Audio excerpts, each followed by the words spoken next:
Kathleen Henry's husband Alan was an aircraft electrician for 20 years. He worked at the RAAS Research and Development Unit and on the now infamous F111 program. Kathleen also worked on the base. He was exposed to MEK, or methylethyl ketone, trichloroethylene, mil-spec, Texolve, Allodyne, aviation gasoline, aviation turpentine, and endless numbers of other chemicals that were just used on a day-to-day basis within the service. Alan Henry died in 2008 while battling the Department of Veterans Affairs, which initially refused to acknowledge that his leukaemia was caused by exposure to jet fuel. 18 months after he died, Veterans Affairs finally conceded its mistake. So, Kathleen, can you explain to me what this document is? Certainly, this is a letter from the Department of Veterans Affairs, and in it they have made a decision that Alan's acute myeloid leukaemia was caused by his exposure to benzene in aircraft fuels. But the recognition came in 2009, a year and a half too late for Kathleen's husband. He died heartbroken that he knew the cause, he knew the reason, he wanted to make sure that I would get looked after in the future, and because of that denial, he couldn't be confident that I was going to get help. And he felt like he had completely failed me and the family.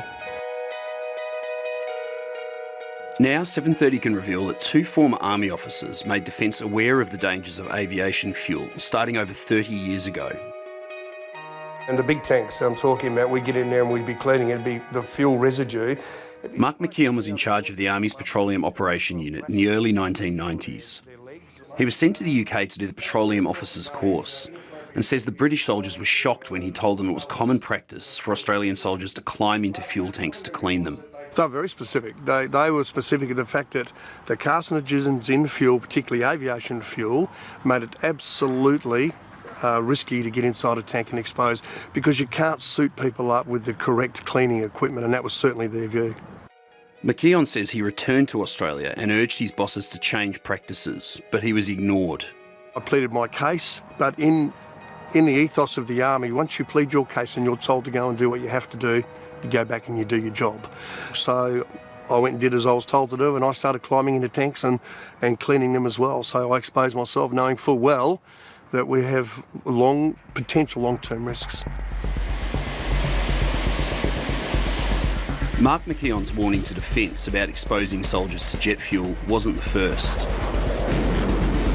15 years earlier, Army officer Bob Ney had completed the same petroleum course in the United Kingdom.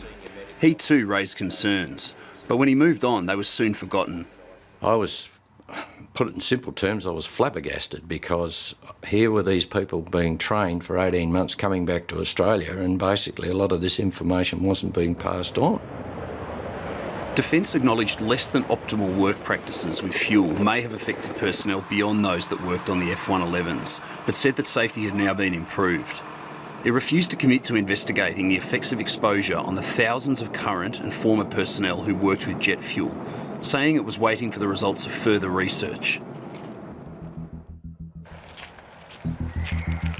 7 years after her husband, Alan, lost his battle with leukaemia, Kathleen Henry is still fighting. She says the time has come for Defence to acknowledge the harm caused by jet fuel.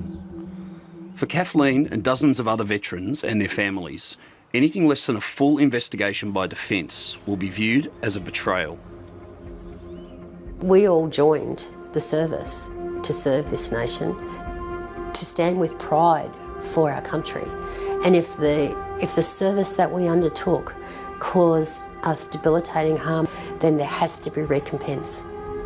And the recompense has to come either from the government or from the industries that have created toxic chemicals without checks and balances.